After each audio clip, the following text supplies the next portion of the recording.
ဒေါသထွက်နေတဲ့ပုဂ္ဂိုလ်တရားဟာဘာကိုမှအမှန်ကန်စဉ်းစားနိုင်စွမ်းမရှိဘူးဆိုတာသိကြတာပေါ့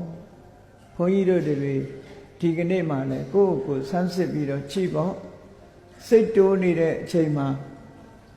ပြောတဲ့စကားလားမပြောတဲ့စကားလားကွဲပြားခြားနာဆိုမသိစဉ္ညာတုံတရားအဲ့ဒီအချိန်မှာကင့်မဲ့နေတတ်တယ်ဒါကြောင့်အလွန်တတိထားရမယ်ကိုယ်စိတ်တိုးနေတာကအကြောင်းတစ်ခုနော်တခြားအကြောင်းပေါ်မှာသွားပြီးတော့ဂလဲစားခြေလိုတာကတစ်ခုဖြစ်နေသူ့ဘာသူကြော်ခွင်းထဲမှာသားကောင်တွေမမိတာကအကြောင်းတစ်ခုမမိသည့်အတွက်ကြောင့်စိတ်တိုးတာအဲ့ဒီစိတ်တိုးနေရာကနေပြီးတော့မြတ်စွာဘုရားသခင်ကိုရောမြတ်သူတော်စင်ပုဂ္ဂိုလ်တူတစ်ပင်အောက်မှာငြိမ်းချမ်းစွာထိုင်နေတာကိုသူ့လက်ချက်လို့သွားပြီးတော့တွက်လိုက်တာဟာအလွန်မှားယွင်းသွားတယ်ပေါ့နော်အဲ့ဒီမှားယွင်းသွားတဲ့အထင်ကိုပြင်ဆင်ခြင်းအတိညာတတိထားခြင်းမရှိသည့်အတွက်ကြောင့်မလုပ်လဲလက်ထဲမှာပါလာတဲ့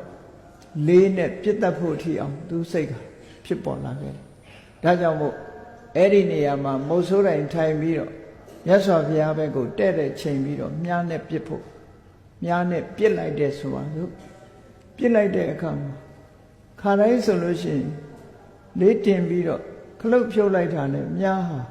သူပြစ်တဲ့စီသွားတယ်ဒီကနေ့ကျတော့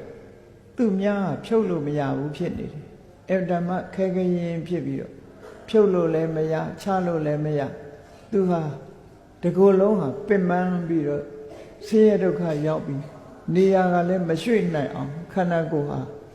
ခါတိုင်းနဲ့မတူထူးခြားတဲ့အနေအထားမျိုးတွေဖြစ်လာ။ဘာဖြစ်လို့ဒီလိုဖြစ်တာတော့မြတ်စွာဘုရားရဲ့တကူကြောင့်လားလို့ဒီလိုပြောမယ်ဆိုရင်မြတ်စွာဘုရားကမေတ္တာပွားနေတာနော်။မေတ္တာပွားနေတဲ့ပုဂ္ဂိုလ်ကိုပြစ်မှားမဲ့ပုဂ္ဂိုလ်တယောက်ရဲ့အနေအထားတစ်ခုတစ်မျိုးတစ်နည်းဖြစ်သွားတယ်ပေါ့။တစ်မျိုးတစ်မျိုးဖြစ်သွားလို့လှုပ်ရှားနိုင်စွမ်းမရှိတော့ဘူးသူခန္ဓာကိုယ်ကြီးဟာလှုပ်ရှားနိုင်စွမ်းမရှိတော့ပင်ပန်းဆင်းရဲစွာမြားချိန်ရဲ့ကြီးနဲ့ဒီလိုပဲအချိန်ကြာမြင့်စွာနေတော့အိမ်ကမိသားစုကပြန်လာချိန်မလာဘူးဆိုတော့ဘာများဖြစ်နေပါလိမ့်ဆိုသား9ယောက်ကလည်းဓာတ်တွေလှန်နေလေးတွေဆွဲပြီးတော့လိုက်လာကြတော့အခုလို့မုတ်ဆိုးတိုင်းထိုင်ရဲ့သူ့အဖေအခုလို့မြင်ရတဲ့အခါမှာဘာဖြစ်လို့ဒီလိုဖြစ်နေတာလဲလို့ကြည့်လိုက်တဲ့အခါသူများချိန်ထားတဲ့ဘက်မှာမြတ်စွာဘုရားသတင်းသုံးနေတာကိုမြင်တော့အော်ဒါရန်သူနေမှာပဲဆိုပြီးတော့သား9ယောက်ဟာလည်းမစင်ရင်မစင်စားနိုင်ကြဘူးမစင်ရင်မစင်စားပဲနဲ့မြတ်စွာဘုရားရှိရအောင်ဒါတို့အဖေရဲ့ရန်သူဟာတို့ရန်သူပဲဆိုပြီးတော့သူတို့ကလည်းပါလာတဲ့မြားတွေနဲ့ချိန်ပြီးတော့မြတ်စွာဘုရားကိုပြစ်ဖို့ကြိုးစားကြသူတို့လည်းပဲအလားတူပဲလက်တွေဟာအန်သေးပြီးတော့ပြစ်လို့မရတဲ့အနေအထားမျိုးတွေအကုန်ရောက်ကုန်ကြ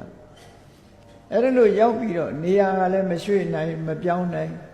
စက်သေးသေးပြီးတော့နေကြတော့အိမ်မှာကြံရစ်တဲ့မိခင်လို့သူနဲ့ချွေးမတွေကပြန်လာချိန်မလာဘူးအချိန်လည်းမတော်တော့ဘူးလိုက်ကြမှာပဲဆိုပြီးတော့လိုက်လာကြတယ်အဲ့ဒါလို့လိုက်လာတဲ့အခါကျတော့သား9ယောက်နဲ့မုတ်ဆိုးရဲ့အနေအထားကိုမြင်ရတဲ့အခါပတ်ဝန်းကျင်ကိုအကဲခတ်လဲကြည့်လိုက်ရောမြတ်စွာဘုရားသတင်းသုံးနေတာကိုလည်းမြင်ရောအိတ်ရှင်အမျိုးသမီးကနေပြီးတော့အော်ဟစ်လိုက်တယ်တဲ့